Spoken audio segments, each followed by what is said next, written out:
चलिए दोस्तों, बात करने वाले हैं आज हम नए टॉपिक के बारे में। कक्षा 10वीं का निर्देशांक ज्यामिति। निर्देशांक ज्यामिति में मुख्य रूप से हम लोग दो आपने जो इस तरह से जो है एक जो है, चलिए मैं आपके सामने रखता हूँ। ये देखिए, इस तरह से आपने क्या होगा, ग्राफ पेपर देखा ही होगा, ठीक है, किसी न किसी कक्षा में कहीं ना कहीं पे। तो जो है आज हम इसी के बारे में जो चर्चा करने वाले हैं कि जो इसमें जो है मानों को किस तरह से क्या क्या दर्शाया जाता है। इसके अलावा इसमें जो है दो बिंदुओं के बीच की दूरी कैसे निकाली जाती है, ढाल कैसे निकाला जाता है, उससे संबंधित प्रश्नों को हल कैसे किया जाता है, इसके बारे में आज हम जानने वाले हैं। तो देखिए, इसमें आपको दिख रहा होगा, ये होता है आपका एक्स अक्ष, ये होता है आपका वाई अक्ष, ठीक है। तो एक्स अक्ष और वाई अक्ष ऐसे हैं जो क्या होते हैं, क्रमशः जो धनात्मक होते हैं। इसके अलावा आपको यहाँ पे दिख रहा होगा एक्स डेश, ये क्या होता है, एक्स का जो विपरीत होता है, अगर ये धनात्मक है तो उसका डेश क्या होगा, ऋणात्मक होगा। इसी तरह से आपको वाई डेश भी दिखाई दे रहा होगा, ये भी क्या होगा, वाई अक्ष का ये विपरीत होता है। इसमें जो है वाई अक्ष में जो क्या होते हैं कि विपरीत जो इसमें जो मान होते हैं वो ऋणात्मक होते हैं। इसके अलावा आपको यहाँ केंद्र में एक बिंदु दिखाई दे रहा होगा, बिल्कुल सेंटर में, जहाँ पे दोनों एक दूसरे को क्या कर रहे हैं, कट कर रहे हैं। इस कटिंग पॉइंट को बोला जाता है मूल बिंदु, ठीक है, जिसे हम लोग ओ से दर्शाते हैं, ठीक है दोस्तों। चलिए अब वापस आते हैं अपने टॉपिक पर। देखिए, इस तरह से जो क्या होते हैं, निर्देशांक ज्यामिति में क्या होते हैं, दो अक्ष होते हैं, एक्स अक्ष और वाई अक्ष, ठीक है। एक्स डैश और जो वाई डैश जो है वो उसके क्या हैं, विपरीतार्थ हैं। तो फिलहाल इनके बारे में देखते हैं। जैसे दो बिंदुएं हमको दी गई हैं, हमें कैसे पहचानेंगे कि जो है कौन सी बिंदु को जो है किस में दर्शाना है, कौन से मान को। देखिए, जो हमेशा जो पहला पद होता है वो हमेशा एक्स अक्ष के लिए होता है, और दूसरा पद जो होता है हमेशा जो क्या होता है वो वाई अक्ष के लिए होता है। देखिए, मैं आपके सामने रख रहा हूँ, इस तरह से क्या है आपका जो है होता है, ये इस तरह से आपको बनाना होता है। यहाँ केंद्र जो है इसे कहा जाता है मूल बिंदु।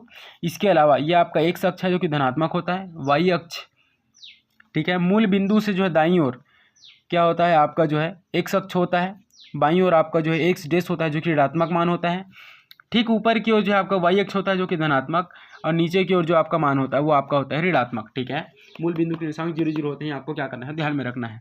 दोस्तों, बात करते हैं चतुर्थांश के बारे में। देखिए, मान तो दिए रहेंगे, कई बार दोनों धनात्मक हो सकता है, या पहला धनात्मक दूसरा ऋणात्मक, या पहला ऋणात्मक दूसरा धनात्मक, क्या हो सकते हैं, दोनों ऋणात्मक हो मान। तो इससे कन्फ्यूजन को दूर करने के लिए कि किस मान को किस में दर्शाएं, हमको जानना पड़ेगा चतुर्थांशों के बारे में। तो ये जो होता है आपको इसको कहा जाता है प्रथम चतुर्थांश कहा जाता है। इसमें आपका देखिए, एक्स का मान अगर देखें तो अब धनात्मक है, वाई का मान भी आपको धनात्मक वाला पक्ष दिखाई दे रहा है दोनों में। तो यहाँ एक्स से भी जो धनात्मक होता है और वाई भी धनात्मक होता है। ऐसा कह सकते हैं कि एक्स से भी धनात्मक और जो है वाई भी धनात्मक होता है आपका, ठीक है। इसके अलावा हम बात करते हैं द्वितीय चतुर्थांश के बारे में। तो द्वितीय चतुर्थांश में अगर आप देखें तो एक्स का मान क्या है, यहाँ पे ये वाला पक्ष इसको छोड़ दीजिए, अब यहाँ इसको भूल जाइए। तो देखिए, एक्स वाला ऋणात्मक है, वाई वाला क्या है आपका धनात्मक है। तो कह सकते हैं कि एक्स वाला ऋणात्मक और वाई वाला क्या होता है, इसमें धनात्मक होता है। इस तरह से एक्स का जो मान होगा वो हमेशा ऋणात्मक होगा इसमें, और वाई का मान हमेशा धनात्मक होगा। दोस्तों, बात करते हैं तृतीय चतुर्थांश की। तो जो है तीसरे चतुर्थांश में अगर आप आपने देख रहे होंगे तो आपने ये देखिए नोटिस करेंगे कि जो है क्या है, एक्स वाले मान भी यहाँ ऋणात्मक दिखाई देते हैं, वाई वाले भी ऋणात्मक ही दिखाई देते हैं। तो इसका अर्थ ये है कि जो है एक्स और वाई दोनों के जो मान होंगे यहाँ पे क्या होंगे, वो ऋणात्मक होंगे। एक्स वाला पक्ष भी ऋणात्मक होगा और वाई का मान भी जो दिया होगा वो क्या होगा, ऋणात्मक होगा। दोस्तों, फटाफट जो है बात करते हैं चतुर्थ चतुर्थांश की। तो ये देखिए, चतुर्थ चतुर्थांश आपका अगर आप देखेंगे तो एक्स वाला पक्ष यहाँ क्या है, धनात्मक है, और वाई वाला मान जितने भी हैं सब क्या है, ऋणात्मक है। इसका अर्थ यह है कि यहाँ जितना भी एक्स अक्ष का मान आएगा धनात्मक के रूप में होगा, और वाई क्या होगा हमारा, ऋणात्मक के रूप में होगा, ठीक है दोस्तों। इसका एक रोटेशन होता है एक्स से वाई के डायरेक्शन में, एक्स से वाई, वाई से एक्स डैश से एक्स डैश वाई डैश, और वाई डैश से फिर एक्स की ओर जो है वापिस से पुनः चला जाता है, ठीक है। तो ये हमारे क्या होते हैं, चार चतुर्थांश होते हैं। आगे देखते हैं तो जो है किस तरह से जो है इन अंकों को जो है क्या किया जाता है, चतुर्थांशों में जो दर्शाया जाता है उसको देख लेते हैं हम लोग। तो जैसे कि मान के चलिए, ये हमारा क्या है, एक ग्राफ पेपर है इस तरह से, ठीक है। थोड़ा सटीक नहीं है बट चलाइएगा थोड़ा सा। देखिए, ये हमारा हो जाता है 1 2 3 4 5 6 तक का मैं ले लेता हूँ, 1 2 3 4 5 6, ठीक है। ये आपका मूल बिंदु है, ध्यान रखेंगे, ओ 1 2 3 4 5 6, ये आपका -1 -2 -3 -4 -5 और -6, 1 2 3 4 5 6 6 5 4 3 2 1, ठीक है दोस्तों।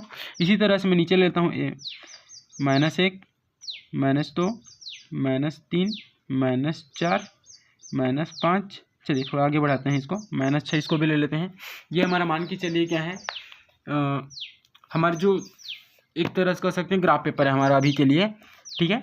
अब देखिए यहाँ पे अगर आप प्रश्न में देखेंगे आपके सामने यहाँ पे कुछ जो क्वेश्चन दिए गए हैं कि निर्देशांक समतल पे हमको क्या करना है, प्रदर्शित करना है। मतलब जो है इस चार्ट में हमको दर्शाना है कि कौन से बिंदु कहाँ कहाँ पर हैं। जैसे पहला आप देखेंगे क्या है, 3 4 है आपका, ठीक है। तो चलिए इसको हम दर्शाते हैं 3 4 को। देखिए यहाँ क्या लिखा है आपका, पहला प्रश्न लिखा हुआ है आपका 3 है और 4 है। तो मैंने क्या बोला दोस्तों कि हमेशा जो पहला बिंदु होता है ये सदैव x का होता है और दूसरा बिंदु सदैव क्या होता है, y का होता है। तो हमको देखना है एक समय 3 देखना है। अगर हम देखते हैं तो एक समय देखिए x अक्ष, ये x डैश, ये आपका y अक्ष है और ये आपका y डैश है। तो x अक्ष में हमको देखना है 3, ठीक है, ये हमको 3 मिल गया। अब y अक्ष में क्या दिया है, 4 है। तो y अक्ष में देखिए यहाँ 4 है। तो इसको हमको इस तरह से क्या करना है, इसको स्केल की सहायता से आप क्या करना है, आप इसको जो है इस तरह से बढ़ाओगे इसको, ठीक है। और जहाँ पे दोनों एक दूसरे को क्रॉस करें वो पॉइंट क्या होगा हमारा, देखिए एक समय क्या है 3 है और y में कहाँ है 4 है। तो इस तरह से हम क्या कर सकते हैं, बड़ी इजीली क्या कर सकते हैं, दर्शा सकते हैं। मान के चलिए दूसरा ले लेते हैं हम लोग जो है -5 ले लेते हैं और 2 ले लेते हैं, ठीक है। तो आप यहाँ पे देखेंगे x का मान क्या है, यहाँ पे x का मान क्या है -5 है और y का मान क्या आया हमारे पास जो है 2 आया है। तो देखिए x में हमको लेना है क्या, ये रहा, हमने -5 ले लिया और y में क्या ले लेना है अपने को, 2 ले लेना है। ये देखिए y में इसको जो है हमको क्या करना है, इस तरह से जो है इसको हमको क्या करना पड़ेगा, आगे बढ़ाना पड़ेगा इस तरह से। चलिए हमने इसको आगे बढ़ा दिया। इधर से जो है -5 को जो है आप क्या करते जाएंगे, आगे बढ़ाते जाएंगे। जहाँ पे दोनों बिंदु एक दूसरे को क्या करेंगी, दोनों रेखाएं एक दूसरे को काटेंगी, वो बिंदु होगा आपका -5 और 2 का, ठीक है। मान के चलिए एक तीसरा क्वेश्चन हम लेते हैं। तीसरा क्वेश्चन हम ले लेते हैं क्या, जैसे -4 और -5 ले लिए, मान के चलिए ये हमारा क्वेश्चन है। दोनों ही क्या है, ऋणात्मक हैं। तो आपको पता ही होगा जैसे कि हमने यहाँ पर देखा था कि देखिए पहले में दोनों धनात्मक, दूसरे में x ऋणात्मक और y धनात्मक होता है, तीसरे में क्या होते हैं, दोनों ही ऋणात्मक होते हैं। तो यहाँ पे क्या हो जाएगा, दोनों ही, चूँकि देखिए -4 है -5 है, दोनों ही ऋणात्मक है, तो क्या हो जाएगा, इसमें आ जाएगा पहला मान सदैव x का होता है, दूसरा y का होता है। ये हमको नहीं भूलना है, पहला सदैव x का ही होता है। तो देखिए x का जो मान है हम x अक्ष पे ले लेते हैं, कितना है x हमें -4 है। चलिए हमने -4 ले लिया, इसको आगे बढ़ा देते हैं इस तरह से। इसको हम क्या करेंगे, आगे की ओर इस तरह से जो है बढ़ा देंगे, ठीक है। और दूसरा हमारा देखिए y का मान क्या है, -5 है। तो यहाँ से -5 को हम क्या करेंगे, y अक्ष से इस तरह से इसको आगे बढ़ाएंगे। तो यहाँ पे हमको जो है इसका जो है कटान बिंदु मिलता है और एक कटान बिंदु क्या होगा हमारा, x का -4 और y का -5 होगा। इस तरह से आपको क्या करना है, मानों को जो है दर्शाना है। इसके अलावा चलिए हम एक जो चौथा क्वेश्चन लेते हैं, यहीं लिख लेता हूँ मैं। चौथा क्वेश्चन ले लेते हैं जो कि आपका ले लेते हैं इसको क्या, 3 ले लेते हैं और ले लेते हैं क्या -4 ले लेते हैं, ठीक है। अगर आप देखें तो क्या है, x अक्ष का मान ये x है आपका, ये y है।